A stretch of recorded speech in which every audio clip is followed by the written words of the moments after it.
आप सभी का स्वागत है जीएलसीसी न्यूज़ के इस खास कार्यक्रम में और मैं हूं आपके साथ फरहान। यूक्रेन और रूस के युद्ध के चलते अन्य देशों को कितनी बड़ी बड़ी परेशानियों का सामना करना पड़ रहा है वह सब आपके सामने है। यह युद्ध कब विश्व युद्ध में तब्दील हो जाए कहा नहीं जा सकता। रूस लगातार धमकी दे रहा है, यूक्रेन लगातार आरोप लगा रहा है। इन्हीं सब बातों के चलते, इन्हीं मामलों के चलते यूक्रेन के विदेश मंत्री हैं दिमित्रो कुलेबा। उन्होंने भारत को एक सलाह दी है। यह सलाह कम चेतावनी ज़्यादा लग रही है। इसे सलाह माना जाए तो यह सलाह कहलाएगी, चेतावनी माना जाए तो हम इसको चेतावनी भी कह सकते हैं। रूस के विदेश मंत्री ने कहा है कि भारत ने युद्ध को रोकने के लिए जो बातें कहीं, यूक्रेन में जो हत्याकांड हो रहा है उसके लिए जो बातें कही हैं, हम उसकी सराहना करते हैं। हमें वह बातें पसंद आई और वाकई में हम इसकी सराहना कर रहे हैं। लेकिन भारत को यह सोचना होगा कि भारत एक उठती हुई अर्थव्यवस्था है, एक बढ़ता हुआ देश है और रूस इस वक्त गिरता हुआ देश है और भविष्य में यह और भी गिरेगा। जिस तरह से इसकी करेंसी गिर रही है, इसके व्यापार बंद हो रहे हैं, तो इसमें अभी और गिरावट आएगी।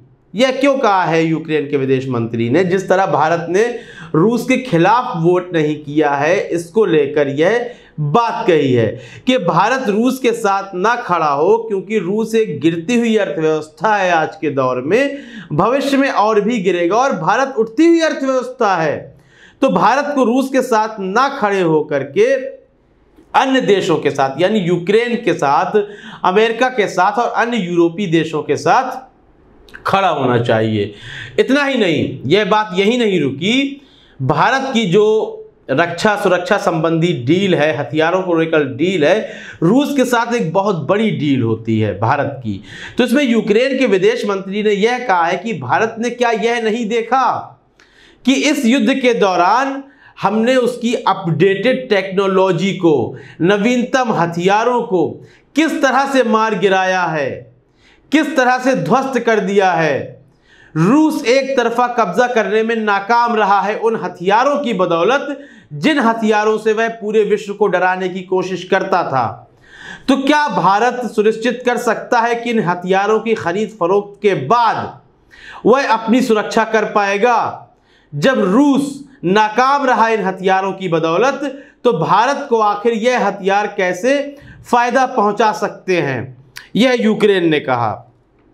और उसने यह भी कहा कि भारत को रणनीतिक रूप से व्यापार भागीदारों का चयन करना होगा। इसका मतलब आप समझ रहे हैं?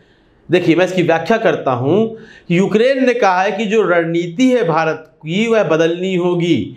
आज जिस तरह रूस निचले पायदान पर जाता जा रहा है, यदि उसके साथ भारत व्यापारिक संबंध रखता है, तो भारत को भी आने वाले समय में नुकसान का सामना करना पड़ेगा, गिरती अर्थव्यवस्था का सामना करना पड़ेगा। इसलिए रणनीतिक रूप से उसे व्यापार में जो भागीदार बनाने हैं, अपने जो सहयोगी बनाने हैं, जो मार्केट बनानी है, उसका चयन रणनीतिक रूप से करना होगा। वह समझे कि रणनीतिक रूप से अब रूस उतना मजबूत नहीं रह गया है और यदि भारत रूस के साथ खड़ा होता है तो उसे परेशानियों का सामना करना पड़ेगा, यह यूक्रेन ने कहा है। तो यह सलाह है या चेतावनी है, यह तो हम समझ नहीं पा रहे। यदि हम इसको सलाह के रूप से देखते हैं तो यह सलाह दिखती है, और यदि हम इसको चेतावनी के रूप से देखते हैं तो यह बिल्कुल एक चेतावनी दिखती है कि भविष्य में भारत को परेशानियों का सामना करना पड़ सकता है। तो यह सीधे तौर पर एक चेतावनी है भारत के लिए कि अब काफी समय हो गया है, आप अमेरिका और यूरोपीय देशों के साथ खड़े हो जाएं, रूस के साथ खड़े होने की हिमाकत ना करें। यह एक चेतावनी समझूंगा मैं इस बात को। आपको क्या लगता है, यह सलाह है या चेतावनी है भारत के लिए? अपनी राय कमेंट सेक्शन में अवश्य दें। कार्यक्रम को लाइक करें, ज़्यादा से ज़्यादा शेयर करें और चैनल को सब्सक्राइब अवश्य कर दें। तब तक के लिए इजाज़त दीजिए। धन्यवाद।